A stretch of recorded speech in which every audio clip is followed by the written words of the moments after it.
Hello, I believe this in the business of television. It's called a cold opening. It is precisely a little bit past 7:30. I am seated. Oh, I should probably press the button. I am about to watch The Last of Us, episode 3. There goes my PlayStation. Apparently, it's a sad one. Now, I'm a little bit of a Cyberman when it comes to my emotions, so we're going to see. I'll be the judge. I'll be the test. Can this episode make me cry? Now, I'm going to do like a quick guess of what I think it could be. So we're going to go to Billstown, I imagine, is today's episode. So are they going to, give Frank a bit more of a storyline? I have a feeling it might be something to do with Frank and Bill. But time will tell. I am making my dinner and I shall be watching it momentarily and I shall be back with the real review. Let's put my... Let's do this. Alright, I have just finished watching episode 3 of The Last of Us. Long time, I believe it was called. And I've just watched it like 10 minutes ago. And I can't wait to talk about this one because I loved this episode. This is like my favourite episode, like, so far. Hands down. Like, all the other episodes I was kind of like, meh. Like, even last week's one where I thought was better. This one I just thought was just really good. And I thoroughly enjoyed it. I think, so for those of you that don't know, I'm going to do the first half of the review non-spoiler. And then we'll probably do the next half spoiler. Because there's a lot to talk about in this episode. Firstly, I want to say that I didn't cry. Look at these tearless face. I knew I wouldn't. I mean, I appreciate the sadness, but I was more like of what happened. It was, I guess, minor spoilers. It was about Frank and Bill, but I kind of guessed that because that's where we are in the story. So what can I say in a non-spoiler capacity other than the fact that I really liked it? Also, okay, this is what I can say. The attention to detail is still amazing.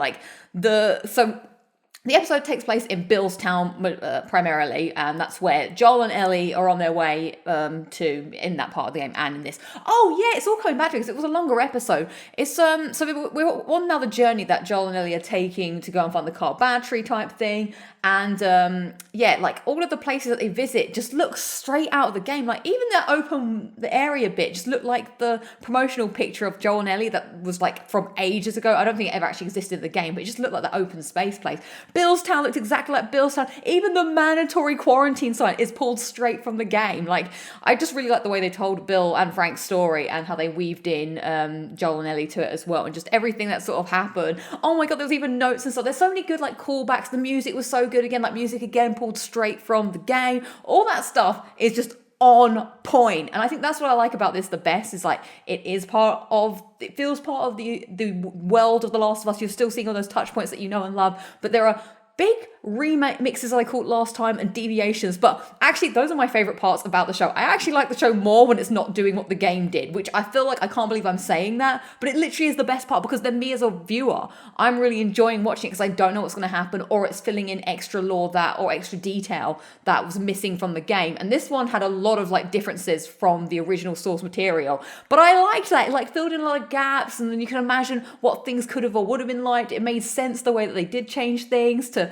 I guess, because if we think about it, the game is a great story, but certain things have to happen in the game to make it a game. Like, so obviously they cut down most of the journey that Joel and Ellie have to get to Billstown and all the stuff that happens in Billstown, but we're seeing a different story. And of course, in a TV show, you can actually see other characters' perspectives, which is what happens in this. You can get a different side of the story, whereas in the game, you only really see Joel's side of the story because you have to play as Joel, unless they're doing some crazy flashback thing or something, which doesn't really happen in games much. So I think that's all I really want to say non-spoilery for now, because I feel like I'm already tiptoeing into spoiler zones. But great episode. I really liked, I just really like, I think I'll just like the show more and more as it's going on. And it's interesting, like the choices that are being made, and I guess how they're telling a story or the story in a different way for a TV audience. I find that still super fun, fascinating to watch. But this is the first time where I put my critic hat down because it was so different to the game that I could just enjoy it as the show and watch something that I had no idea that was going to happen. So there we go. That is the non-spoiler version because I really want to talk hardcorely about the spoilers. Okay, so let's jump in. I love how I talk about non-spoilers for like 3 to 5 minutes and then it's like all crazy spoilers. But this episode is so different that it's hard not to. There's still a bit of like flashback stuff that happens, which is quite nice. But yeah, do you know what? Let's just get into it. So I'm going to put the spoiler hand up. So if you've not watched the episode and you don't want to be spoiled, now's the time to shut off the video. Thank you for being here. But if you are still here, Let's talk about it. So firstly, she did the thing. She put the outfit on. Da-da! That was quite fun to see that happen. Slightly different, of course, from the original. Well, we don't actually know because she's already wearing it, but they kind of allude to maybe she picked it up and left behind.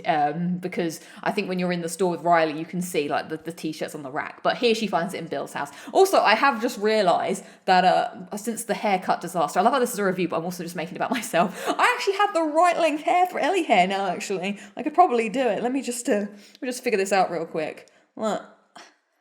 There we go. There we go. Fuck's sake, Joel. Should I just do it?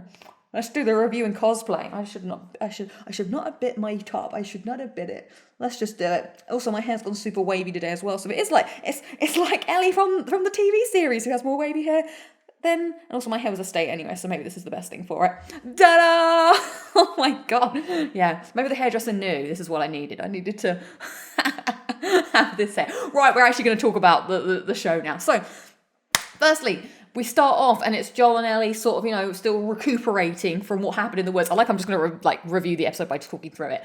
And I like what I like about it as well is that we're seeing some of the moments from the game, like the sort of optional conversation bits, but they're putting them in different places. I guess because it probably makes more sense in the progression of the story than it would if they were following the game. For instance, they're walking down the long path road and she sees a plane and then she comments like, oh wow, it's a plane, but she doesn't actually comment about that in the game until way later. But it made sense to put it in there because we're doing all like the building. She also says like, oh, I've never been to the woods before. That happens a little bit differently. So I like how they still put those bits in, but it's just done in a different sort of order and way. It's like those are the things that I like now that I know what they're going for. They're going for something a bit different. I like when you suddenly get like snippets of the real, well, I said the real game, but like when the lines are the same, when the music comes in, they had that boo, boo, boo, that music they play when they're in the woods. Oh, that music is so good. Another good piece of music they had the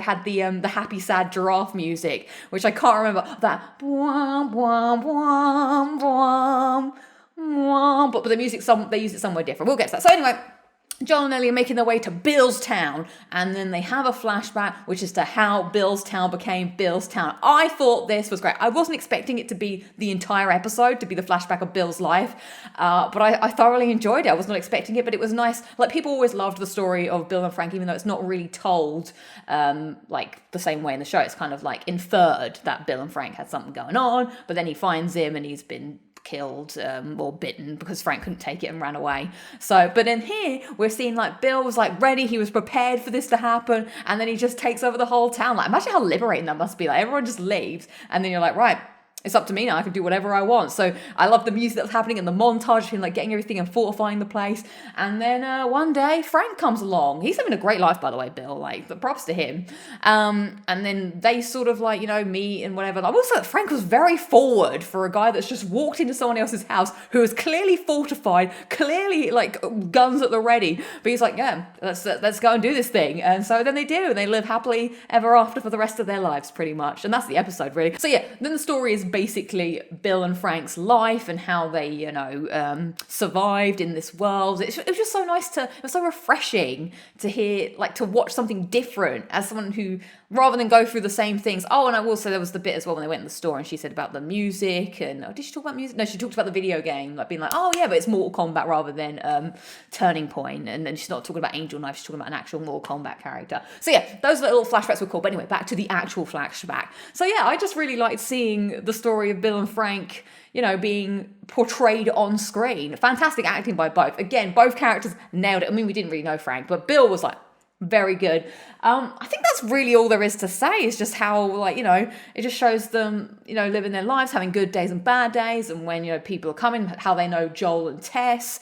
and it just really built up to this nice bit, and they grew old together, it was sweet sad, like, how, that's how they managed to live a happy life together until, sadly, Frank got ill from, I can't remember, I don't think it explicitly says what he has, and I don't want to, like, hazard a guess or anything, but he's obviously not able to look after himself, and Bill's looking after him and everything, and so eventually Frank's like, you know what, it's time, and so Frank wants Bill to, euthanize him, and so they decide to, both go together, which is when the happy sad giraffe music happens. I was like, first I was like, oh, they're using this music now, but it is like, that music's so good. It was quite perfect for, that moment, and it was quite nice that their story ended, and then it comes back to Joel and Ellie coming up to Bill's town, and that's obviously different because in the game they take a long way and everything. And then they discover a note, which I'm like, yes, notes! It's just nice when things like that happen, because obviously the game is very heavy on like people finding notes and stuff. So they find the note, and it's from Bill. It's nice that we saw a little interaction between Joel and Bill, but obviously they don't meet in the present day because he is now dead. So then Ellie reads the note, and then Joel reads the note, and it mentions Tess. And I liked when he went outside and he crunched it up, and I was like, yeah, I thought he was going to throw it, and then Ellie would like pick it up later.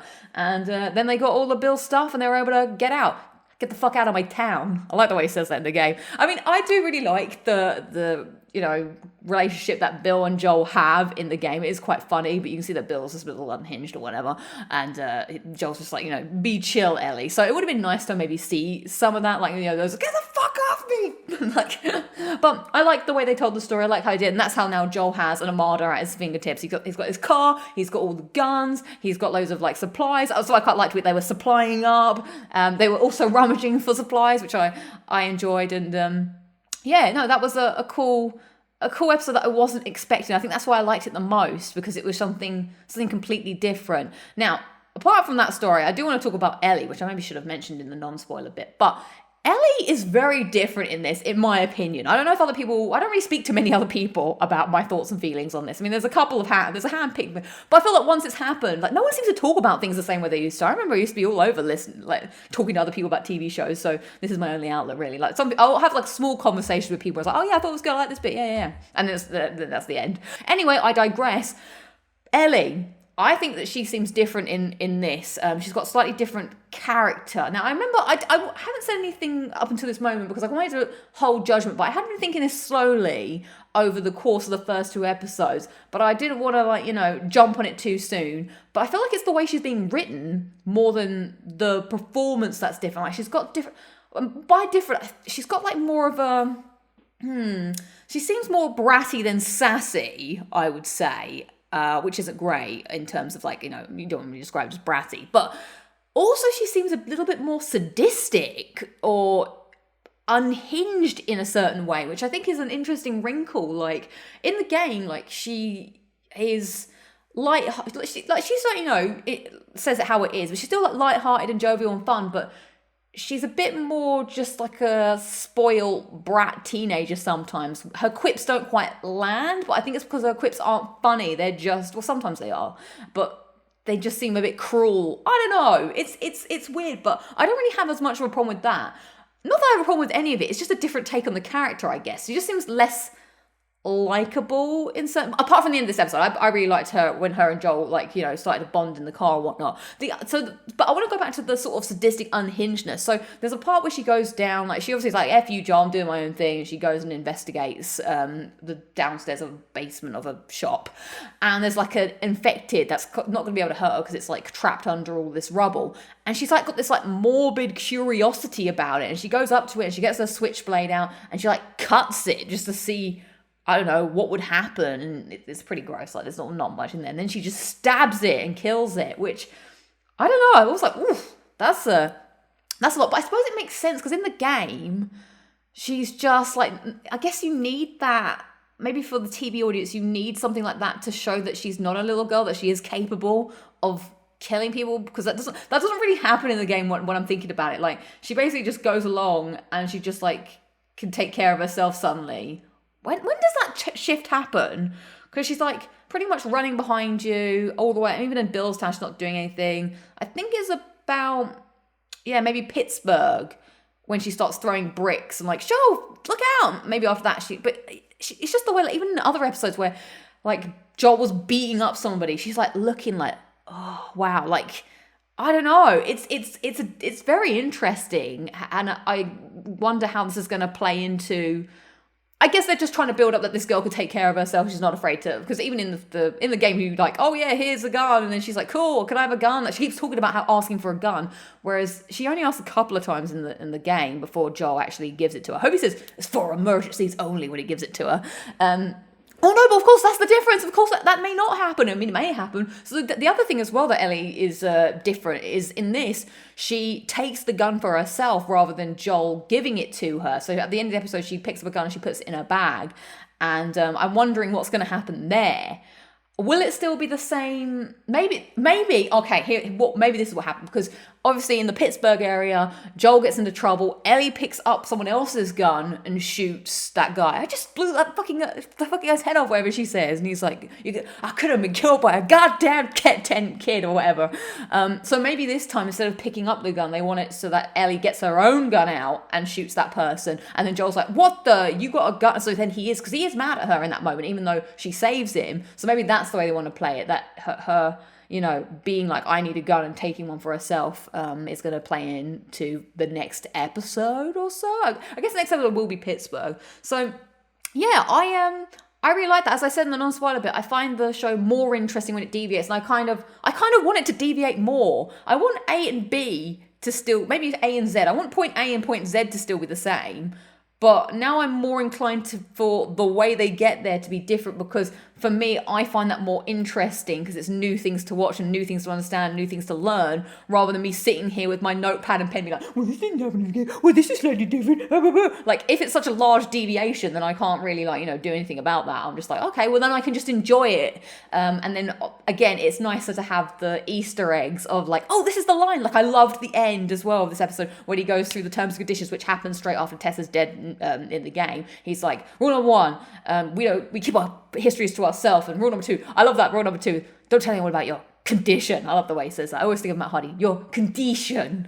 So all those core moments, it looks like they're keeping them all in, which is really cool, but they're just putting them in different parts of the story for where it makes sense, which I like. I appreciate that. And again, the last scene I very much enjoyed. It's nice to see it's starting to happen now. Joel and Ellie as kind of, coming to an understanding and like not being so hostile to each other. They're kind of enjoying, well, I'm not saying enjoying each other's company, but they're kind of like, all right, I guess you're all right. We can listen to the music, and this is where things are going to pick up. So I think that's all I have for this week's. I can move this down now. That's all I have for this week's review of The Last of Us, episode 3, long time. For some reason I keep singing, it's been a long time, real long time. That's the song that I have stuck in my head, which is not the song that was played in the actual show. Very good. Excited for next week. Okay, predictions for next week. We're going to Pittsburgh. I really want them to be listening to Alone and Forsaken at the beginning. I want it to open up Alone and Forsaken, because that's cool. I love the little bits that come in. And then so we're gonna go to Pittsburgh. I guess we're not gonna go to the hotel anymore, so it's probably just gonna be a couple of fights. We're gonna be introduced to the human enemies now, the hunters. Joel, he says a little bit like, oh, I'm looking out for humans in this episode. So we're gonna get some human action, I think, next time with how. And maybe, just maybe, we might get a little bit of insight into what Joel may have done. I think I'd like to see that. I'd really like, because we don't see it in the game. It's only alluded to. I want to see some of the dark past of Joel. And we can see now from this episode, they're not afraid of doing flashbacks. So that would be cool. Not that I need a whole flashback, but I would like to maybe what's that bit where Joel knows that the hunters aren't even hurt? Because she's like, how do you know? I've been on both sides. Like that kind of stuff. I'm like, ooh, that'd be interesting. So we're probably going to get the whole Pittsburgh.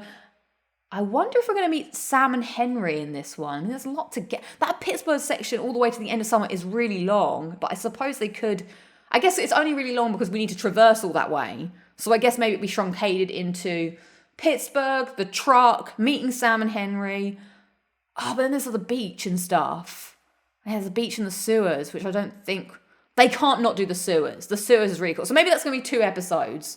It doesn't make any... We can't meet Sam. I think that's going to be split into 2 episodes, Pittsburgh. And we're going to have this first bit, and then maybe them jumping in the water will be the end or whatever. And then it will start up again. We'll do the sewers, and we'll do the suburbs, and then we will find out about what happens to Sam and Henry. So that's my thoughts, feelings about this third episode and my predictions for episode 4. Let me know in the comments below what you thought about this episode and what your predictions are for the future episodes. I find that fun, just trying to like guess what's going to happen next, knowing that I know type thing. So there we go. That's all I got for you this week. I shall see you next week for the next review of The Last of Us, the TV show, episode 4. See you then. What am I going to say? I normally think of a quote. Goodbye, dude!